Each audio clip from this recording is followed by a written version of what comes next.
Assalamualaikum warahmatullahi wabarakatuh. Perkenalkan, nama saya Syalda Safania dengan nomor induk mahasiswa 185030096.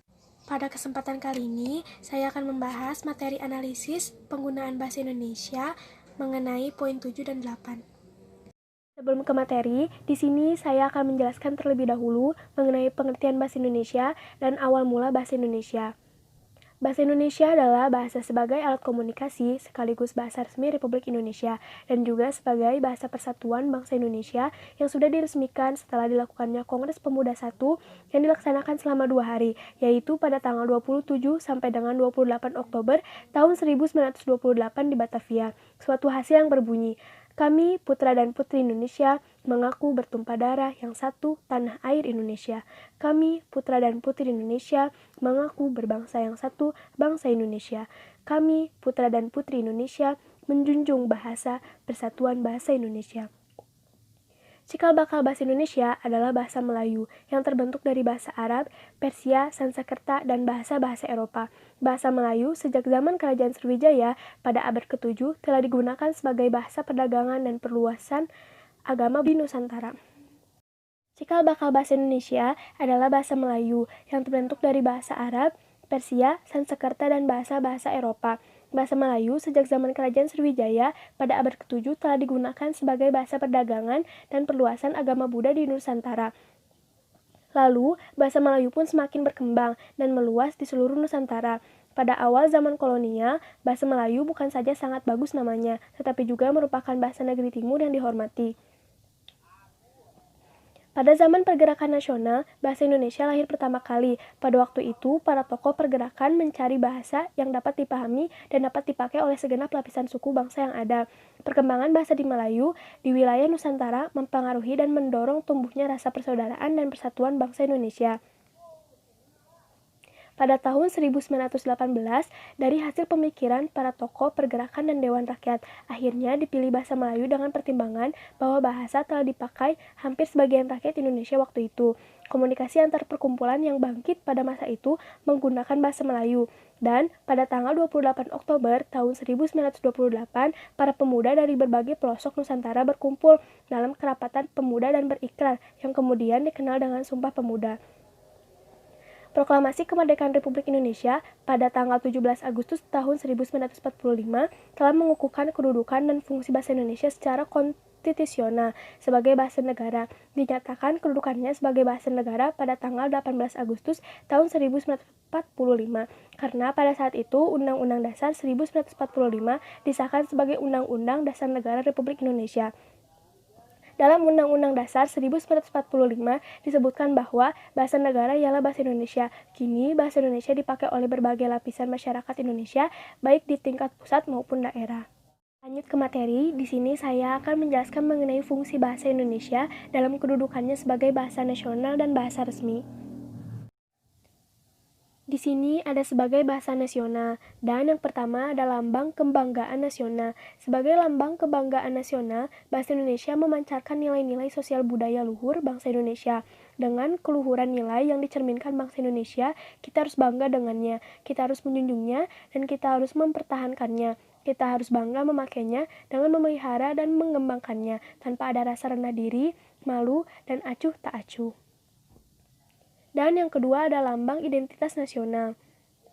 Bahasa Indonesia merupakan lambang bangsa Indonesia, berarti dengan bahasa Indonesia dapat diketahui siapa kita, yaitu sifat, perangai, dan watak kita sebagai bangsa Indonesia.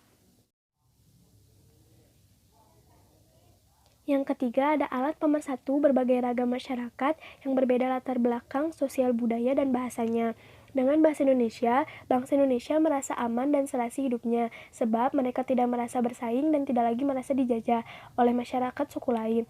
Kedudukan dan fungsi bahasa daerah masih tegar dan tidak bergoyah sedikit pun. Bahkan bahasa daerah diharapkan dapat memperkaya khazanah bahasa Indonesia. Dan yang keempat, ada alat perhubungan antar budaya daerah. Dengan bahasa Indonesia, kita dapat saling berhubungan untuk segala aspek kehidupan. Kita dapat saling berkomunikasi, bertukar pikiran dan informasi dengan suku lain yang berlatar belakang bahasa yang berbeda.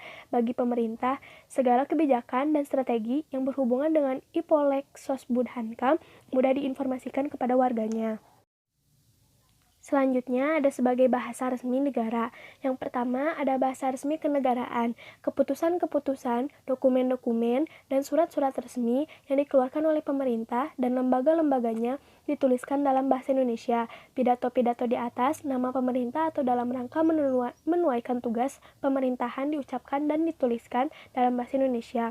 Yang kedua, bahasa pengantar dalam dunia pendidikan. Bahasa Indonesia dipakai sebagai bahasa pengantar di lembaga-lembaga pendidikan, mulai dari taman kanak-kanak sampai dengan perguruan tinggi. Konsekuensi pemakaian bahasa Indonesia sebagai bahasa pengantar di lembaga pendidikan tersebut, maka materi pelajaran yang berbentuk media cetak hendaknya juga berbahasa Indonesia, khususnya di perguruan tinggi. Dan yang ketiga, ada alat penghubung pada tingkat nasional serta kepentingan pemerintah. Bahasa Indonesia dipakai dalam hubungan antar badan pemerintah dan penyebarluasan informasi kepada masyarakat untuk kepentingan perencanaan dan pelaksanaan pembangunan serta pemerintah dengan mengadakan penyeragaman sistem administrasi dan mutu media komunikasi massa. Tujuannya agar isi atau pesan yang disampaikan dapat dengan cepat dan tepat diterima oleh kedua belah pihak atau masyarakat. Selanjutnya, ada fungsi bahasa Indonesia. Fungsi bahasa Indonesia dalam kedudukan sebagai bahasa nasional meliputi 4 aspek. Yang pertama, ada bahasa Indonesia sebagai lambang kebanggaan nasional.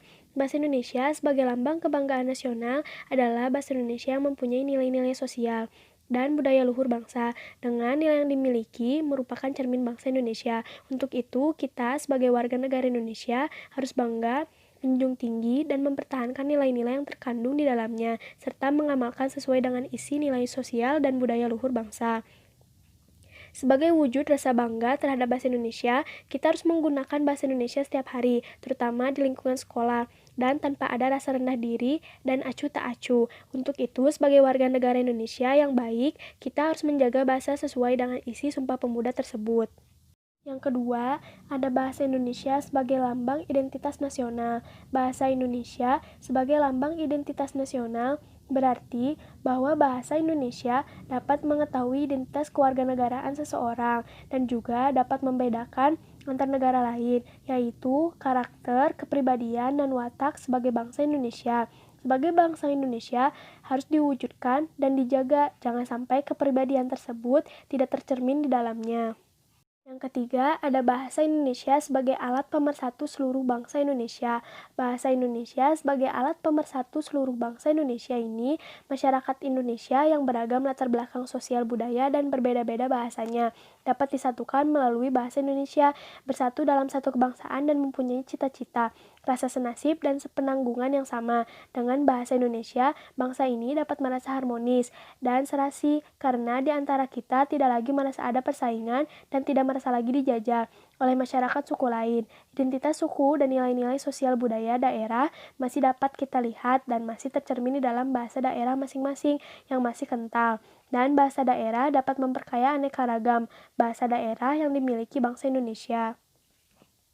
Keempat, yaitu bahasa Indonesia sebagai alat penghubung antar budaya dan antar daerah.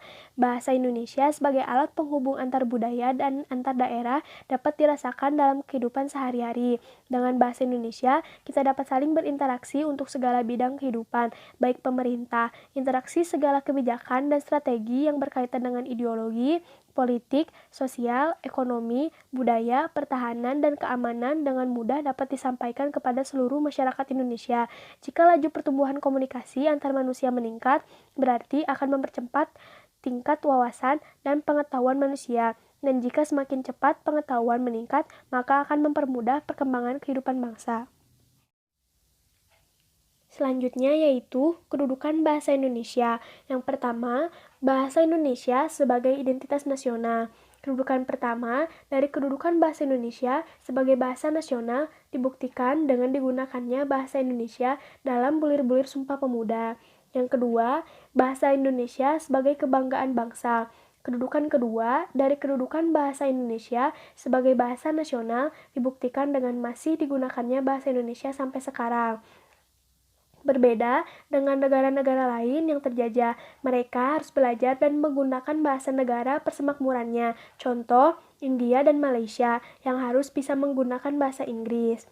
Yang ketiga yaitu bahasa Indonesia sebagai alat komunikasi. Kedudukan ketiga dari kedudukan bahasa Indonesia sebagai bahasa nasional dibuktikan dengan digunakannya bahasa Indonesia dalam berbagai macam media komunikasi. Misalnya saja buku, koran, acara pertelevisian, siaran radio, website, dan lain-lain. Yang keempat, bahasa Indonesia sebagai alat pemersatu bangsa yang berbeda suku, agama, ras, adat, dan budaya. Karena Indonesia adalah negara yang memiliki beragam bahasa dan budaya, maka harus ada bahasa pemersatu di antara semua itu. Hal ini masuk dengan kedudukan keempat dari kedudukan bahasa Indonesia sebagai bahasa nasional, sebagai alat pemersatu bangsa yang berbeda suku, agama, ras, adat istiadat, dan budaya. Selanjutnya yaitu sebagai bahasa negara. Dalam Undang-Undang tahun 1945, pasal 36, telah ditetapkan bahasa Indonesia sebagai bahasa negara. Dengan demikian, selain berkedudukan sebagai bahasa nasional, bahasa Indonesia juga berkedudukan sebagai bahasa negara.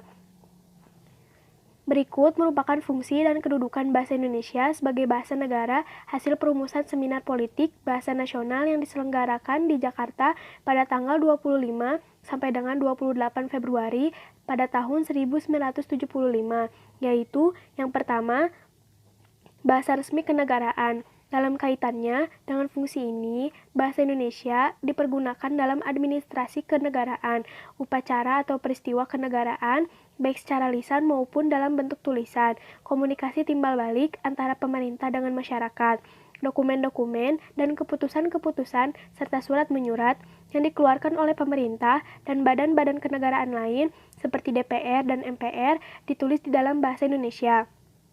Pidato-pidato, terutama pidato kenegaraan, ditulis dan diucapkan di dalam bahasa Indonesia. Demikian halnya dengan pemakaian bahasa Indonesia oleh warga masyarakat kita di dalam hubungan dengan upacara, peristiwa, dan kegiatan kenegaraan. Menurut Suhendar dan Supina, pada tahun 1997 menyatakan bahwa untuk melaksanakan fungsinya sebagai bahasa resmi kenegaraan dengan sebaik-baiknya, pemakaian bahasa Indonesia di dalam pelaksanaan administrasi pemerintahan perlu senantiasa dibina dan dikembangkan. Penguasaan bahasa Indonesia perlu dijadikan salah satu faktor yang menentukan di dalam pengembangan ketenangan seperti penerimaan karyawan baru, kenaikan pangkat baik sipil maupun militer, dan pemberian tugas khusus baik di dalam maupun di luar negeri. Kedua yaitu bahasa pengantar dalam dunia pendidikan. Sebagai bahasa pengantar, bahasa Indonesia dipergunakan di lembaga-lembaga pendidikan, baik formal atau non-formal, dari tingkat taman kanak-kanak sampai perguruan tinggi. Masalah pemakaian bahasa Indonesia sebagai satu-satunya bahasa pengantar di segala jenis dan tingkat pendidikan di seluruh Indonesia, menurut Suhendar dan Supina pada tahun 1997, masih merupakan masalah yang meminta perhatian. Yang ketiga yaitu bahasa resmi untuk kepentingan perencanaan dan pelaksanaan pembangunan nasional serta kepentingan pemerintah. Dalam hubungannya dengan fungsi ini, bahasa Indonesia tidak hanya dipakai sebagai alat komunikasi timbal balik antara pemerintah dengan masyarakat luas atau antar suku, tetapi juga sebagai alat perhubungan di dalam masyarakat yang keadaan sosial budaya dan bahasanya sama. Yang keempat yaitu alat pengembangan kebudayaan, ilmu pengetahuan, dan teknologi. Dalam kaitan ini, bahasa Indonesia adalah satu-satunya alat yang memungkinkan kita membina serta mengembangkan kebudayaan nasional sedemikian rupa sehingga ia memiliki identitasnya sendiri, yang membedakannya dengan bahasa daerah. Dalam pada itu, untuk pengembangan ilmu pengetahuan dan teknologi modern, baik dalam bentuk penyajian pelajaran, penulisan buku, atau penerjemah dilakukan dalam bahasa Indonesia. Dengan demikian, masyarakat bangsa kita tidak tergantung sepenuhnya kepada bangsa-bangsa asing di dalam usahanya untuk mengikuti perkembangan ilmu pengetahuan dan teknologi modern, serta untuk ikut serta dalam usaha pengembangan ilmu pengetahuan dan teknologi. Terkait dengan hal itu, Suhendar dan Supina pada tahun 1997 mengemukakan bahwa bahasa Indonesia adalah satu-satunya alat yang memungkinkan kita membina serta mengembangkan kebudayaan nasional sedemikian rupa sehingga ia memiliki ciri-ciri dan identitasnya sendiri yang membedakannya dari kebudayaan daerah. Yang keempat yaitu alat pengembangan kebudayaan, ilmu pengetahuan, dan teknologi. Dalam kaitan ini, Bahasa Indonesia adalah satu-satunya alat yang memungkinkan kita membina serta mengembangkan kebudayaan nasional sedemikian rupa sehingga ia memiliki identitasnya sendiri yang membedakannya dengan bahasa daerah. Dalam pada itu, untuk pengembangan ilmu pengetahuan dan teknologi modern, baik dalam bentuk penyajian pelajaran, penulisan buku, atau penerjemah dilakukan dalam bahasa Indonesia. Dengan demikian, masyarakat bangsa kita tidak tergantung sepenuhnya kepada bangsa-bangsa asing di dalam usahanya untuk mengikuti perkembangan ilmu pengetahuan dan teknologi modern, serta untuk ikut serta dalam usaha pengembangan ilmu pengetahuan dan teknologi. Terkait dengan hal itu, Suhendar dan Supina pada tahun 1997 mengemukakan bahwa bahasa Indonesia adalah satu-satunya alat yang memungkinkan kita membina serta mengembangkan kebudayaan nasional sedemikian rupa sehingga ia memiliki ciri-ciri dan identitasnya sendiri yang membedakannya dari kebudayaan daerah. Selanjutnya yaitu fungsi bahasa secara khusus. Berikut ini terdapat beberapa fungsi bahasa secara khusus. Yang pertama, mewujudkan hubungan dalam interaksi dalam kehidupan sehari-hari. Manusia adalah makhluk sosial yang tidak pernah lepas dari hubungan komunikasi dan interaksi dengan makhluk sosialnya. Komunikasi yang digunakan dapat menggunakan bahasa formal atau non-formal. Kedua yaitu mewujudkan seni atau sastra. Bahasa juga dapat dipakai untuk mengungkapkan perasaan melalui media seni seperti syair, puisi, prosa, cerpen, dan lain-lain. Kadang-kadang bahasa yang dipakai juga memiliki makna konotasi dan makna denotasi.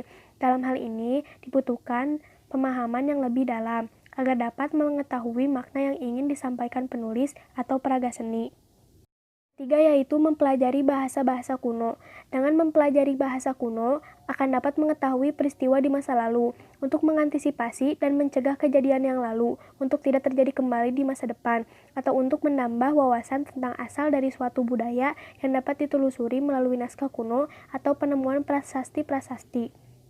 Keempat, yaitu memahami iptek. Dengan akal dan pikiran yang sudah dianugerahkan Tuhan kepada manusia, maka manusia akan selalu mengembangkan ilmu pengetahuan dalam berbagai hal dalam bidang iptek, dan untuk mencapai taraf hidup yang lebih baik.